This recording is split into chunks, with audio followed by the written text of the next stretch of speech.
Well, tell me, mama, what's going on? Tell me, darling, what's going on?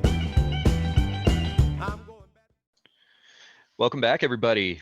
Bacon and Egg Show, episode 28, I think.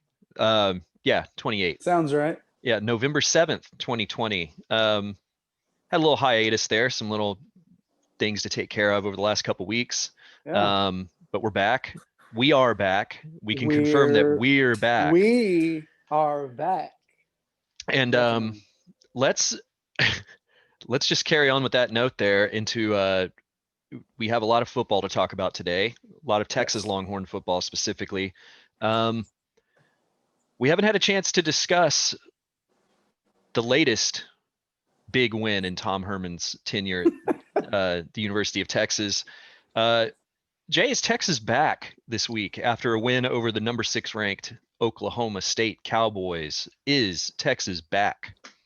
I tell you what, you could make an argument it's the biggest win in Tom Herman's tenure here from the sake of like his just job saving stuff and the legacy, everything, every bit about it.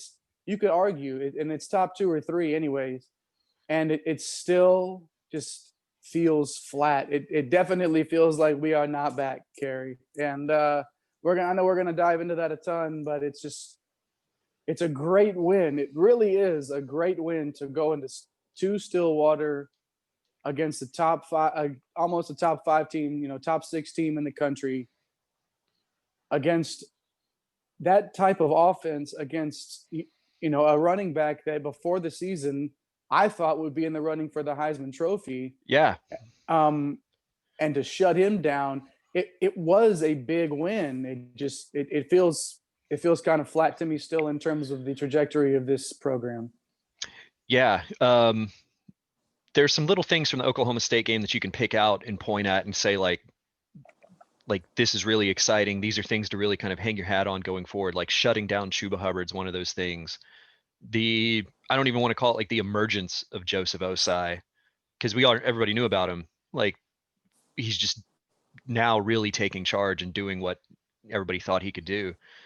And like the defense, like forcing, the 4 turnovers, and and I know, you can blame Oklahoma State maybe being a little bit of, sloppy for that.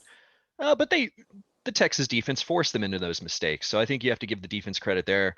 So there's some things that you can kind of hang your hat on from that. Sam being clutch again. He doesn't seem to be rattled by the big moments. It's what you expect out of a senior quarterback, someone who's won some games against some big time opponents. And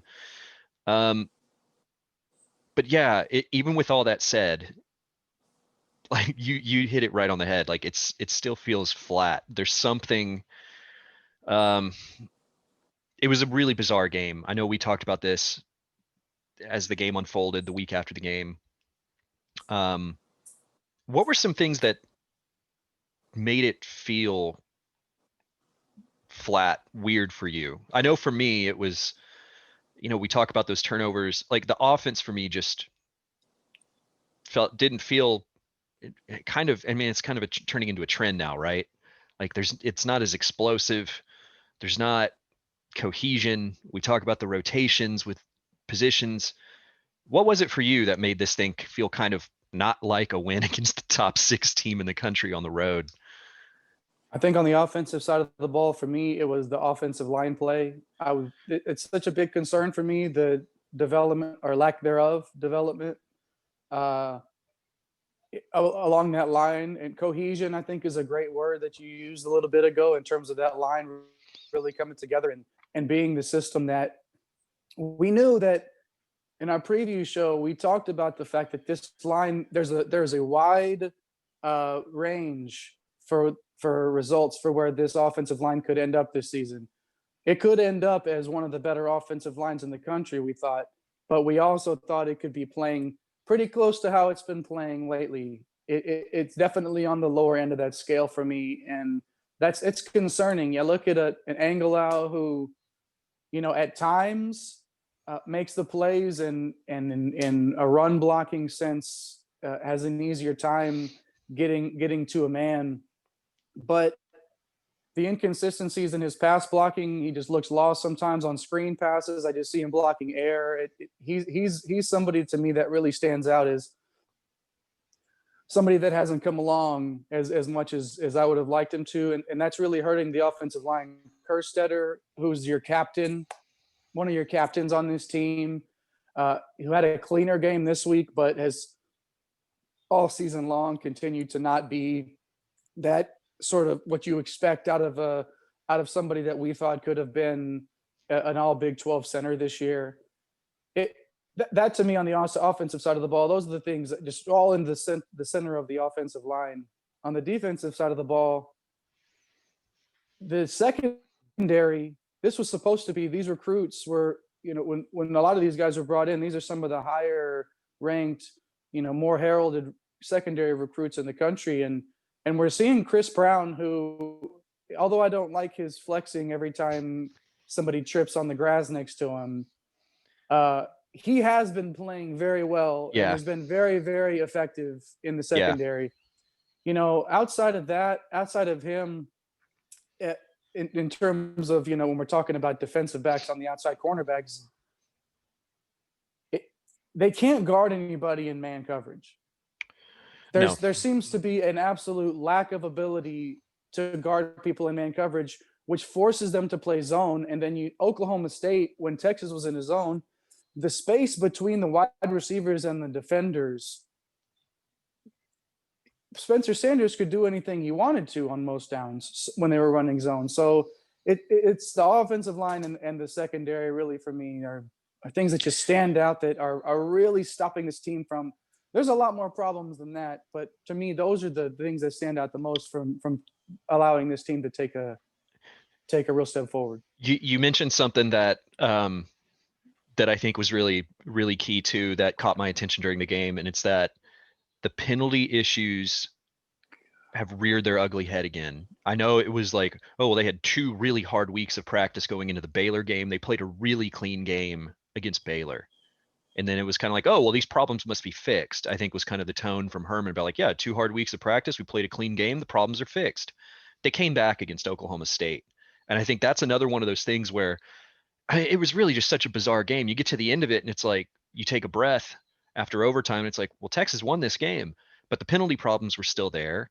The offense was still having problems moving the ball. The defense couldn't cover Tylan Wallace. And I guess that's one of those things, pick your poison. You're gonna just want to make sure that it's Chuba that doesn't beat you, or Wallace. And they're both NFL players, so pick your poison. 4 turnovers and a kick return won the game for Texas. To me, that was the ball game. And which is great. The defense causes those things to happen. Jameson had a great kick return at a huge moment where it felt like Oklahoma State was about to really close the door on that game. That does, I mean, it's a win, but it's just so weird that the fashion that it played out, and that you take what happened in Stillwater, and we'll get into this once we get more into the West Virginia preview here.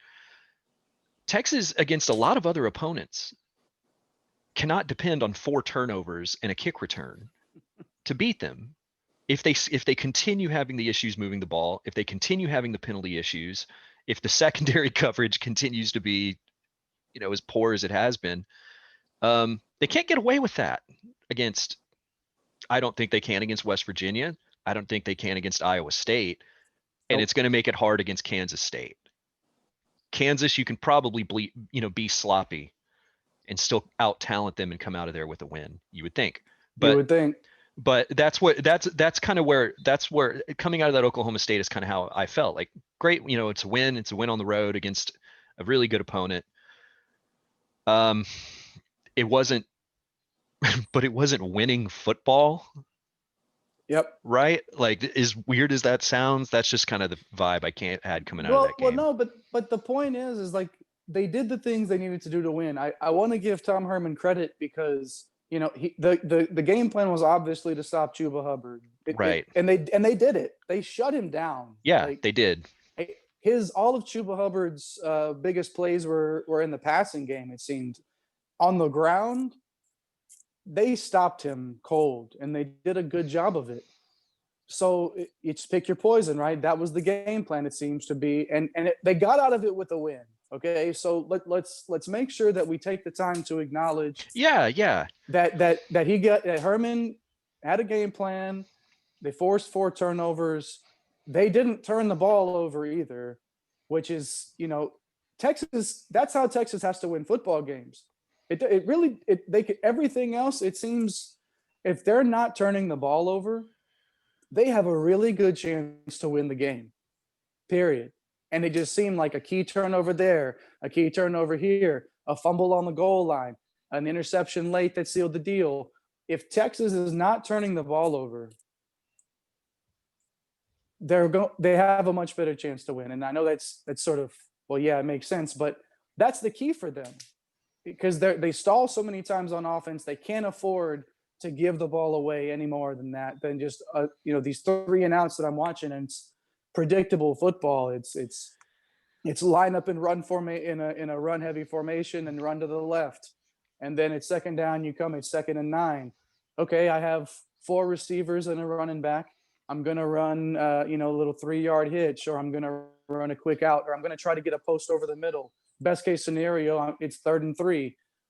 Worst case, it's usually closer to 3rd and 6. So you're really working against the chains there, and then you're much more predictable. So it just seems to me, as long as they don't turn the ball over, they're going to be able to be in every single game from here on out. They're going to be favored in every single game, I feel, on the way out of the schedule.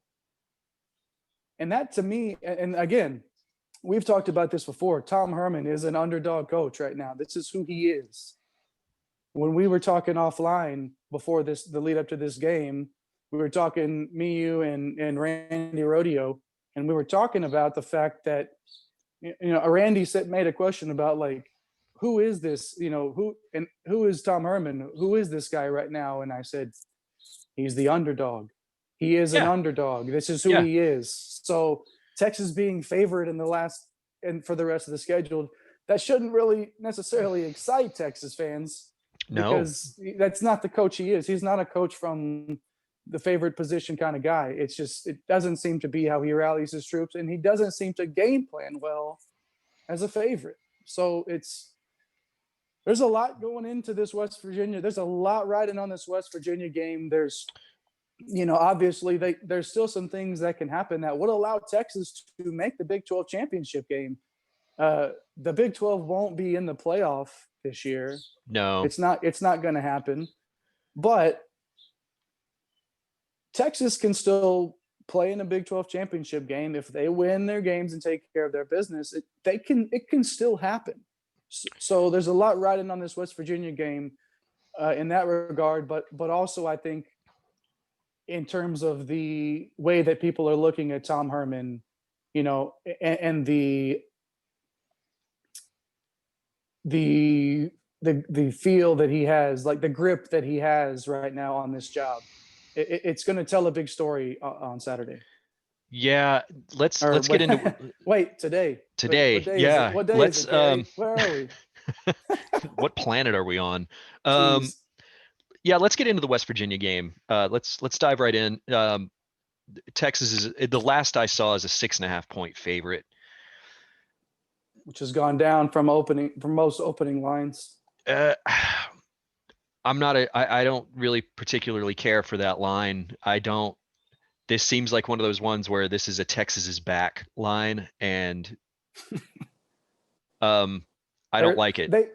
I bet they felt back all week. They sure those play, and for the locker room to get a big win like that, that's one of those things where it's either you can use this as a launching point if you really have your team together. Okay, guys, we can do it. We can beat anybody, but I just don't.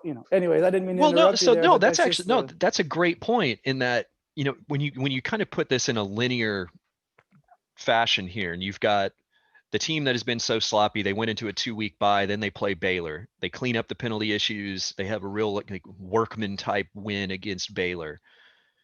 Then you see the mistakes and the penalties and stuff that reared their head in the Oklahoma State game. And you almost think that after that Baylor game, was there something about Tom Herman and the coaching staff that said like, well, that's fixed. Those penalty issues are fixed, and they take their foot off the gas a little bit. They get the win in Stillwater. This West Virginia game is going to tell us how much attention they continued to pay to things like penalty problems and all those mental things that we've discussed all season. And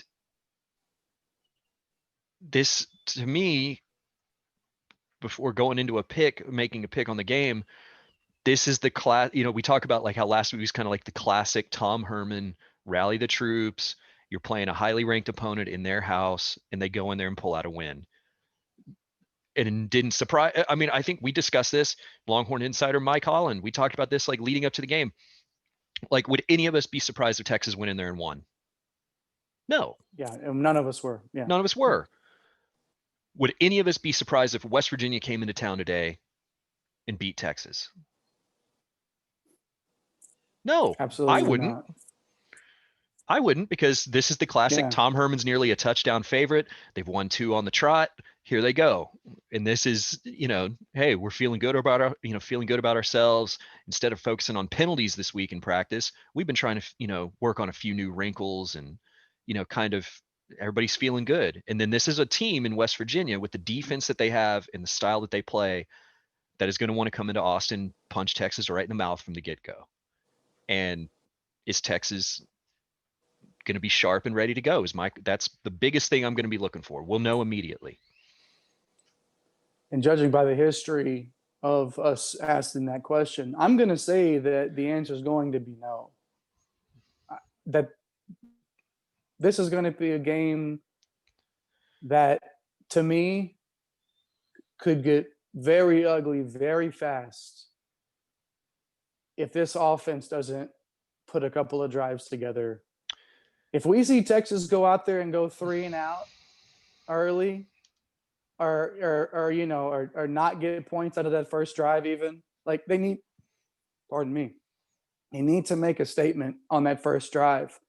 West Virginia's defense is the real deal. The real deal. You are absolutely right. And we're talking, top 5, top 10 run defense, something like that. Top 10 pass defense. They're a top 10 defense, period, is what they are in the country right now at this point in the season. And it's not by accident. This is who they are.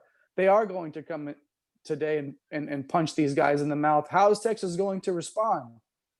Even if they don't have a good first drive coming out, West Virginia comes out and, gets a groan from the home crowd, something happens, and how is that offense going to respond? How is that defense going to respond? The defense actually on sudden change has played pretty well this season, but how are we going to do that? How are we going to see it after, like you said, they've spent a whole week probably telling themselves how good they are, and the coaching staff, like you said, Mike, this team can't do a few things great. Why would they try to go in and do a lot of things great? They can't even do a few things great. So you're going to do a lot of things not that well either. So you're exactly right, Kerry. I feel like we're going to see some things that maybe we haven't seen before, that they're going to try to, throw some wrinkles at West Virginia, and they may have to get through this defense. It's going to be one of those things where, early on we see one of ththose wrinkles. It's like, okay, this is the one play, and we're going to see. And if it connects, if it works, momentum for Texas. If it doesn't, we're going to be the coach, it's going to be like, all right, we missed our shot there. Let's go back to doing what we were doing. So how do you feel? How do you see the beginning of this game going? And for you, what does Texas have to do early on to establish themselves in this game? I think, obviously, we'll see who gets the ball first, but I think what Texas needs to do, and having watched West Virginia versus K-State last week, which West Virginia looked really, really good in that game against, at the time, a top 25 K-State team. And I know they've had injury issues and those kinds of things, but that's usually a well-disciplined, tough football team, and West Virginia put it on them. I mean, they were Their defense was excellent. Their offense is so well-rounded. They can go downfield. They can run the ball really well. They're well coached. Neil Brown's doing a good job there. Are they quite where they want to be yet? Probably not. But I mean, they're 4-2. They're the same record Texas is. Mm-hmm. So to answer your question, I mean, for me, what Texas needs to do, whether it's the defense starting off the game, let's just say the first few drives of this game, Mm-hmm. regardless of points being scored, the defense needs to show that they're not going to be susceptible to big plays. I think that was an issue against Oak State. I know they forced the turnovers, but they were really susceptible to those down the field passes to Tylan Wallace. I know, I don't think West Virginia's got anybody at the level of Tylan Wallace, but still. Not many people do. Not many people do, and it's just,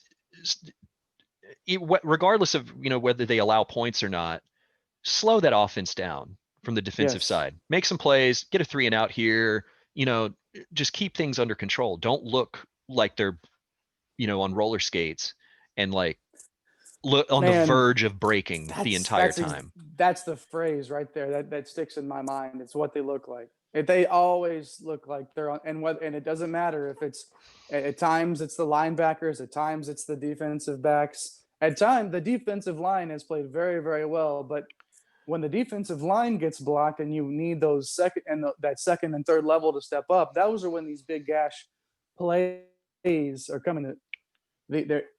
It's just, you make a great point about not being susceptible to the big play early. That's going to be super key to me. And the other point that I want to make, especially on defense, is penalties. If we see a few penalties early on, it's going to get into their heads, and they're just going to pick. Absolutely. And Neil Brown is an air raid guy. He was, he came from the Leach system there at Tech, and like, they're going to find ways to get guys into space. I think that's another thing. If you start these first few drives of the game, you start seeing where they're getting like little slant routes where there's nobody within 5-10 yards of a player, and they're getting 15-20 yard chunk plays and just moving down the field. To me, that's that problem with guys in the secondary being on skates. Linebackers, I think they're going to target Juwan Mitchell today. Why wouldn't you? If you're trying to, match him up on a quick receiver across the middle, take advantage of that mismatch. On the offensive side of the ball, again, it kind of comes back to, like you mentioned it earlier, sustained drives. Don't go 3 and out. And another thing I want to see from the first few drives that I think would be key. Well, do we know Keontae Ingram's status today? Is he back? I'm not sure. He went out after that, earlier on in the Oklahoma State game, didn't come back in. It was basically Bijan Robinson and Roshan Johnson running the show there. Which, I'm kind of okay with it. I don't want the guy to be hurt. I want Ingram to be available. Of course. But when those are the two running backs that you and I definitely would want to see in the rotation more. Of course. And it forced the Texas coaching staff to really stick with just 2 guys, and they can only rotate the 2 guys. So by nature, they're going to get a little bit more run. I want to see some consistency with moving the ball. Don't go 3 and out. Whether you get a field goal, you get a touchdown, whatever it might be, just show that the offense can feel comfortable about moving the ball.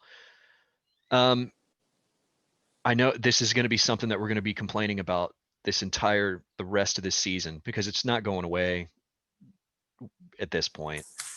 The rotation at wide receiver, the rotation at tight end, the rotation at running back, the Keontae Ingram thing, like we mentioned, kind of forced that hand to not rotate as much. Let somebody get some time in the game. If we see Bijan Robinson come out in the first drive and put together, he's getting 4 yards a clip, keep him in the game. Let's see some consistency. We're 60% through the season. Can we see, let the players that are rising to the top play, win games? And that's just, I don't know. I think if they're moving the ball well, if I was trying to save my job, that's what I would be trying to do, right? Yeah, put the best players out there. I mean, that's not a knock on like Rashawn Johnson or anything like that. Like he should play as well, but like just the feel for the way that they rotate the position units. And this was something we were talking about before the show. Like with Joshua Moore against Oklahoma State, didn't have a catch until overtime. That's unacceptable. And it's those things like that. Get your best players involved early, even if you're not scoring points necessarily. Show that you can move the ball in this West Virginia defense. Don't go 3 and out 3 straight times, and then you're down 17-0 early on. And Yep. that's just what I want to see early avoid that, on. Just show some absolutely. consistency They on have both to sides of the avoid it. ball, and no penalties. So Yeah, what do you absolutely. think? Yeah, no kidding. Well, to the point on Ingram, he is out for a few weeks, it looks like. Okay. So the rotation that I don't know the correct how to describe it. We haven't been happy with the way they've as much as they've been rotating. So it'll be a smaller, it'll be just those two guys for the most part, I would hope. And for me, Kerry, I think that Tom Herman wants to be able to run the ball whenever he wants to. Like he wants to be able to be that power running guy, right? Yeah. So it seems to me that he doesn't have the offensive line to be a power run team in the first quarter. By the time the end of this game rolls around, I think that this line gets better. This line actually gets better as the game goes on. And to me, I would like to see them come out early on in like all, empty backfield. You can still have they do that a lot out of 11 personnel, which is a 1 running back and 1 tight end, and then the 3 wide receivers, but they still have the empty set. I want to see them come out in that empty set and spread out West Virginia, which is, turn the table on that. That's what West Virginia is going to try to do to Texas, and probably will have a good amount of success doing. But to me, I want to see Texas come out early and use those empty sets, get people into space, get Bijan Robinson into space, please. Get Joshua Moore the ball, get the guys that get Jake Smith the ball. Get Jared Wiley Smith involved. is- We've been calling for Jared Wiley every week to get Wiley, more and more yes. involved. Get him involved. Yes, I don't know if Jake Smith is the guy that maybe we thought he was. I know he's fighting through some injuries and stuff like that, but he doesn't have to be for this offense to be good. He doesn't have to be an all Big 12 receiver for this offense to be successful. Just need him to be able to get across the middle and make a few catches. That's it. Get open, get into space, and hold on to the ball when it gets to you. I want to see this offense come out empty and spread them out, quick pace, go down the field and establish themselves and score the ball on and then later in the game, turn to those running backs that you have that are very, very talented and can run the ball if you give them the opportunity to. I just want them to come out early, pass to set up the run as your game plan, and come out and take it to West Virginia. Unfortunately for me, Kerry, I don't see that being the way that this coaching staff looks to attack this very, very stout West Virginia defense. No, I don't. And it's so funny, like I'm sitting here as we're talking about this, I'm thinking kind of through how I picture this how this is gonna go, and what the kind of final result and kind of where my pick is gonna be on this. And it really, for me, just comes down to, I just don't trust this coaching staff. I just don't. We've seen it time and time again from them. We talk about, getting guys like Jared Wiley more involved. We talk about stopping the rotation and letting players get into a rhythm. We talk about the mistakes, all those things. I think that's going to continue today. I have a hard time picking Texas to win this game. I don't like the 6.5 point spread in favor of Texas. I think this game is going to be about a field goal game. And here we are again, just talking about if Texas can keep things clean and all this stuff, I think it's about a field goal win for Texas. I think 38-35, something of that sort, but I just don't know if I trust them quite yet. And I think this is the classic kind of Tom Herman letdown game. So I think West Virginia, um, you just kind of look at the vibe of both programs. I mean, one feels like they're ascending and they're on the up and they're playing with some momentum. They had a big win last week where they really dominated. And I think they're chomping at the bit to play today. I mean, from what we've seen from Texas over with Tom Herman, do you feel the same way about Texas coming out of the tunnel today? I just don't. And, you know, it's just an indictment on the condition of this program that we have to discuss it this way. But It's funny how different two teams can feel with the same record. yeah, Um, these are two different feeling 4-2 football teams, just like you described it. One really feels like it's on the ascent. I agree with you there, and the other, it is here. It's it's shaky across the board, no matter what. So I agree with your assessment of this coaching staff and not being able to trust them really. I've got to tell you, I was never going to pick Texas to win this game. I mean, in our preview show, I did wishful thinking at that point, I believe. But oh, we were so young and naive. yes, I know. And back when I thought Oklahoma State would be the only loss in the regular season, it turns out to be one of the better wins. That's But the point is, I don't trust this coaching staff either. I didn't trust them. I trust them as underdog coaches. This is like we almost expected them to go in there. Would we be? That was the conversation. Would we be surprised even if they went in and won? No, we wouldn't. But now it's just they're back to being the favorite. They're back to being okay. We're Texas again, and we're doing this, and it hasn't looked like that in a long time. So I'm having a very difficult time even considering picking Texas in this game as well.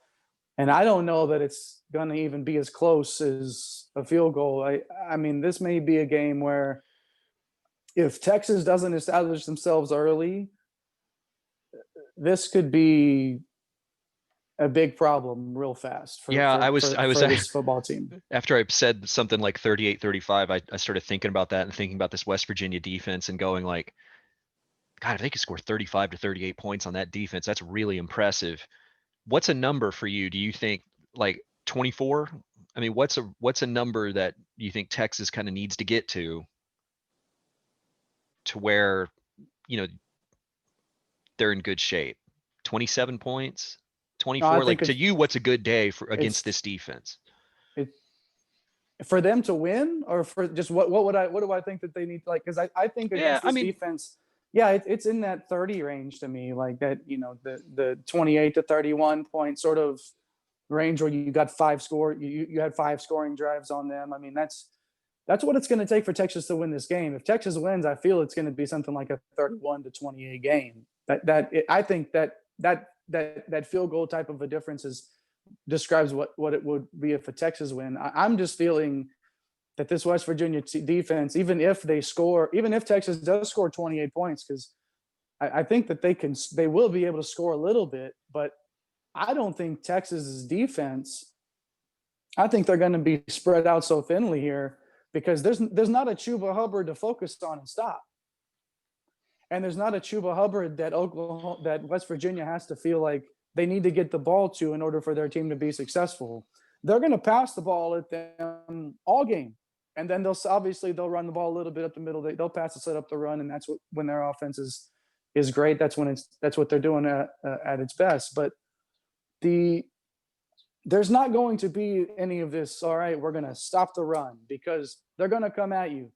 I think of West Virginia's offense is going to have a very good day today against this Texas defense, and it just worries me that Texas won't actually be able to score enough against West Virginia to make up for the fact that West Virginia is going to score some points today. Yeah. There's more faith in the West Virginia defense to get enough stops as compared to Texas, and that really, I mean, we're talking about football. That's really all it comes down to. Right. Does one team stop the other enough to have more points at the end of the game. And yeah, I think West Virginia's defense is at that point where they're playing so well, and I just don't trust the Texas coaching staff to have this. And that's what I hate about it, because you look at the players, this isn't a slight against the players and the talent that's on this team. This is, to me, this is all about the coaching staff. So yeah, I'm thinking West Virginia comes in and probably gets a win today. I hate picking that, but I think that's what it is. You got a I score on there? oh man, let's go 31-27 West Virginia. Yeah, I definitely could see that being 31-27. Yeah. No, man. I just don't see how this team.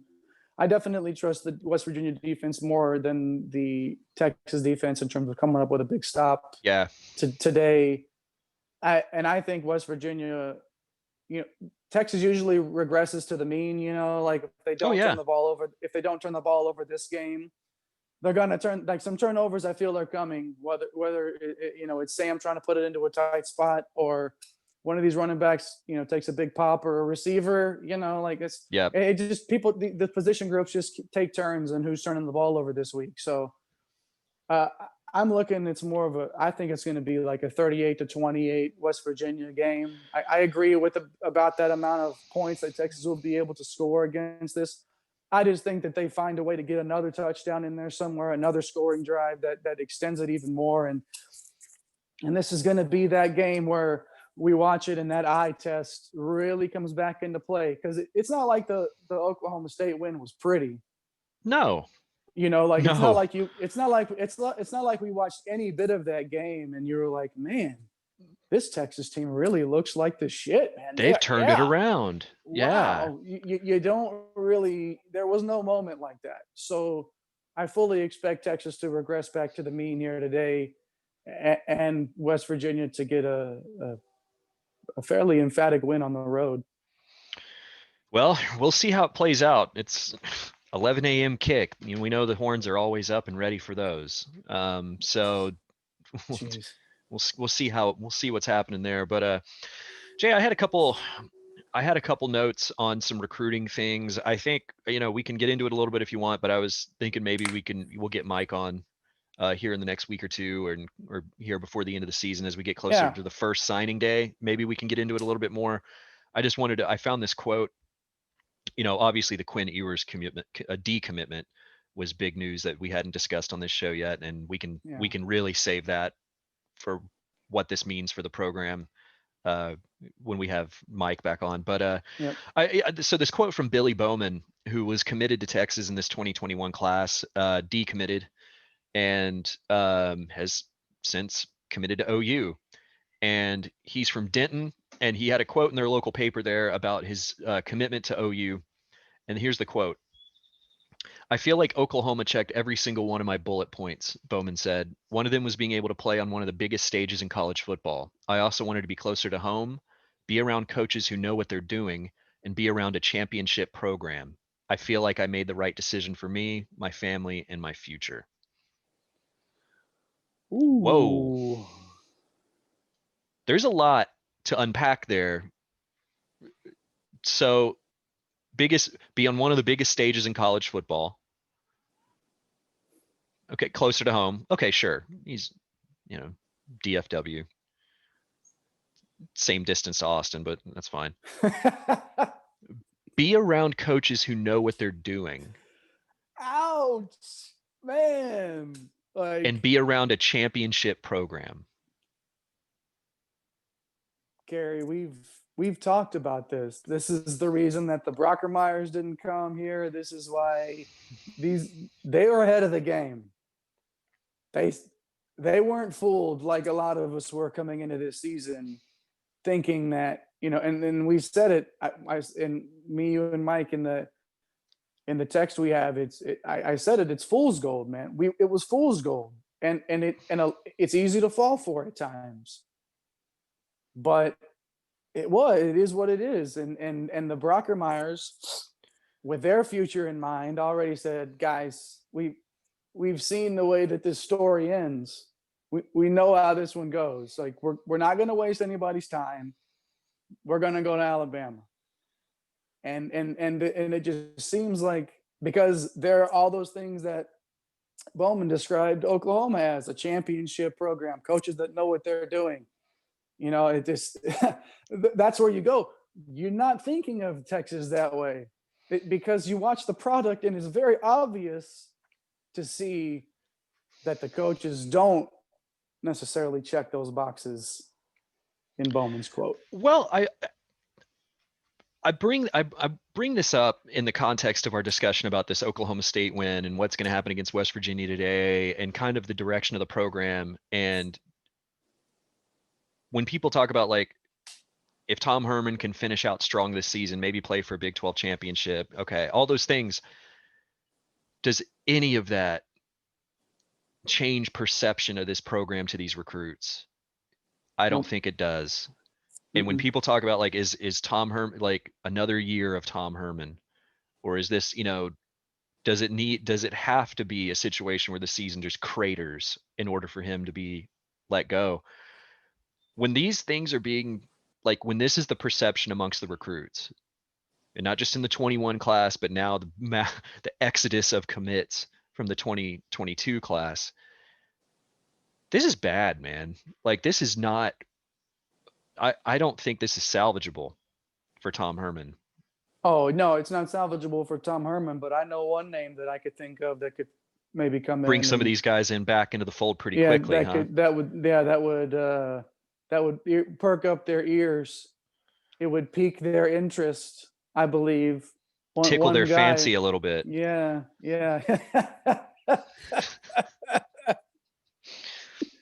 If you will. If you will.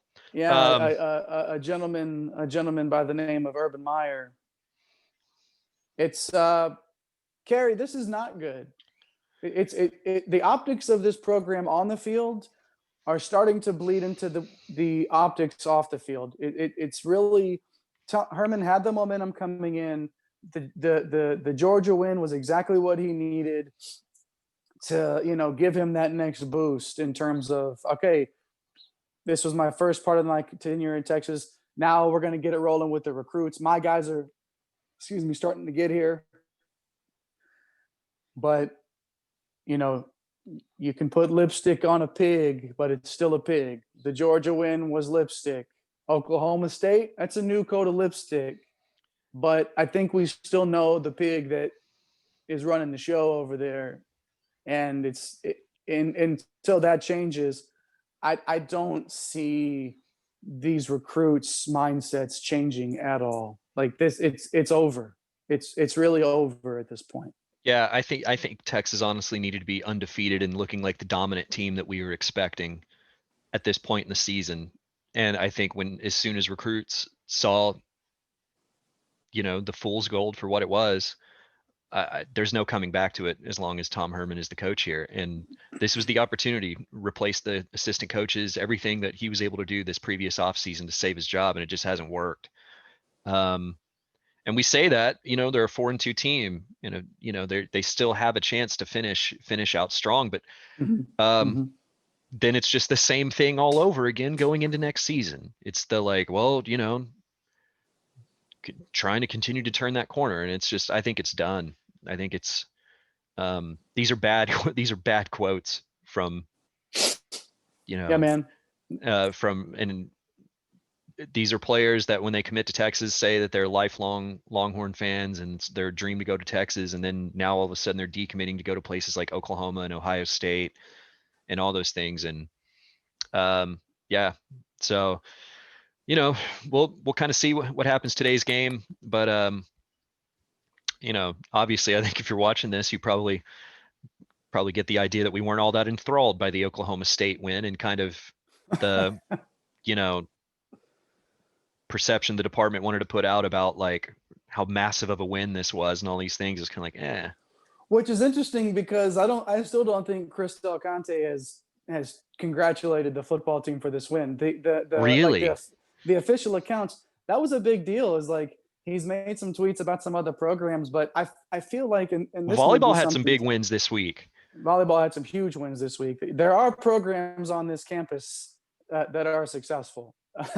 And there are some things to be proud of as a Longhorn supporter, but I think it's really Chris Del Conte's lack of sort of public support for Tom Herman, I think, really speaks volumes as to where their relationship is at this point. We've talked about it before. Tom Herman was not hired by Chris Del Conte. He's not a CDC guy per se.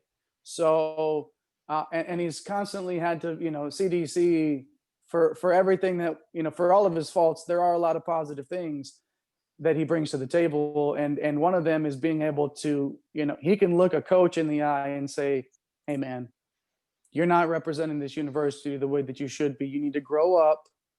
You're the University of Texas football coach, which is what, by all accounts, is the sort of the conversation that he had to have with Herman.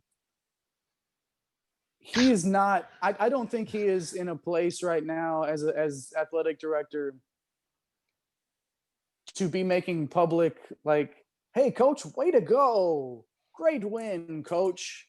Because behind the scenes, he's still not happy with the way that Tom Herman, with the return on investment that this university is getting for Tom Herman, and the big money donors that are in CDC's ear all the time, I feel are also saying, "Hey man, you're going to get a lot of phone calls if you start publicly endorsing Tom Herman's efforts at this point," and I don't think he wants to deal with it. No. So. No, especially when those donors are saying, "Hey, do you want us to still pay for that south end zone construction project and the new basketball arena and all these other things?" So, yep, it's going to be an interesting few weeks.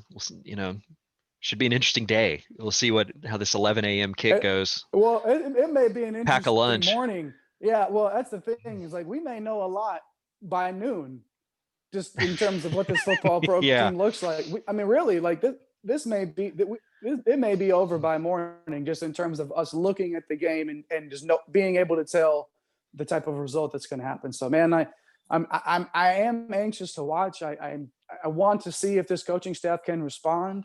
I want to see if Tom Herman can be the underdog and then come back again as the team that's supposed to win a game, and put together a game plan and do it. I want to see if he can. Do I want Texas to win? Do I want Tom Herman to be able to put it together? Yeah, of course. Like, this is the point. We talk about all of these things because we want Texas to win. We want Texas to be in the best position to be successful. And I think we're going to learn a little bit more about Tom Herman today and the type of coach that he is. I think it'll be very evident. Even after a big win last week. I think so too. Well, Jay, let's go ahead and call it there. I know we wanted to hit on one quick thing about some Major League Baseball news, but my care level about all that is about as minimal as anything. Yeah. So, I mean, what do you think? You want to talk about some cheating scandals in Major League Baseball? Real quick, man. All right. So we'll talk about this. Just hit it real quick. Go ahead. We'll talk about this. So yesterday, the Boston Red Sox announced that they have a new manager. Brand new. They have a brand new manager. The Red Sox didn't have a good season in this shortened COVID year, and they decided to go in a new direction and bring in Alex Cora, who finished his year-long suspension for the cheating scandal in the 2018 season, where the Boston Red Sox defeated, of course, the LA Dodgers in a sweep in the World Series. God, baseball. Okay. I think it's fantastic that the Red Sox brought back Cora. Yeah. I think it is amazing. I know everybody's going to clutch their pearls. It's great. Bunch their panties and all those things those terms you want to use for people crying like moral foul over them bringing back Cora after his suspension for the cheating scandal and also his involvement with the Astros in 2017. Yep. I think it's great. He served a suspension. Bring him back. They won a World Series with the guy. I mean, And honestly, it was the kind of move. That's the kind of move that I was wanting the Astros to pull. Dude, yes. Okay, Luno and Hinch suspended for a season. Have Espada or somebody run the dugout for a season. One of the Strom. Have somebody run the dugout for a season. Then when the suspension's over, okay, come on back. We're keeping this thing going. And Yeah. it's just the whole like thing that has bugged me about this whole cheating scandal, whether it's the Astros, Red Sox, Yankees, or whoever else that has been implicated. It's like this is happening all across baseball. Like, just stop the charade. Stop the like moral superiority coming from the Dodgers and the Oh, A's. geez. All these different organizations that Yeah. have just been, so slighted by all these things. It's just so weak. Like, every team in base, like we talked about Logan Morrison when this whole thing broke, he was out on social media. He's a very outspoken guy, and was like, every team in baseball is doing this. Yep. He's like, the Mariners, the Astros, the Dodgers, every team is doing this kind of shit. It's just hilarious to me. And like on one side, it's going to be like, we'll see if the kind of media vitriol is directed towards the Red Sox next season with Cora in the clubhouse that was toward the Astros this year. I doubt that for whatever reason, but Yeah. Seriously doubt that. Here's the deal, man. Like, AJ Hinch is a commodity. He's a clubhouse guy. He's a great baseball mind. He's won a ring. Like, this is all, he's a commodity. So much so that when the White Sox hired Tony La Russa, which is a stupid hire, like, absolutely, with that club, I mean, it makes me feel like it'll keep Chicago down in the American League, which as an Astros fan, that's great. yeah, As I'll a take it. baseball fan, but as a baseball fan with that young core, to bring in a guy like Tony La Russa in that clubhouse, AJ Hinch is so sought after that when the White Sox did the release or whatever of Tony La Russa's to announce his hiring, they had La Russa's picture and all that stuff, but like in the background of the picture, they had AJ Hinch's signature. I didn't see that. Yeah, That is great. I mean, like, so this is he's on people's minds. Like, he's sought after, and Dusty did a good job this year. Dusty Baker did a good job this year in Houston. Like, I mean, obviously the regular season didn't go the way that you wanted it to, but you still get to that level, and he managed the team well. I think he deserved another shot to come back. But if you bring him on and you say, Dusty, this is a 1-year deal. I want you to come in, give you one more shot to win a ring, all that stuff. But we're bringing AJ back next year. And we're bringing Luno back, and we're going to do this shit again. So, do you want it or not? And, but, I would have been all right with them bringing AJ Hinch back. But if not, I hope he ends up somewhere in baseball, because he's a great mind, and he's a player's coach. And that is a guy that, if the White Sox would have brought him in, I'd have been like, oh, shit. Like, that's the White Sox, like, just pencil him in. And that team is so talented.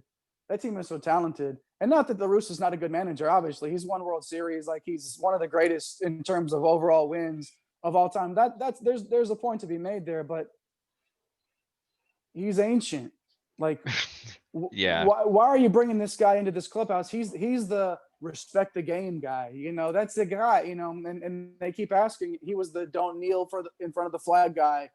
That's the kind of guy he is, and you're bringing him into this clubhouse with all of these young personalities that happen to not be white. So, like, I don't know.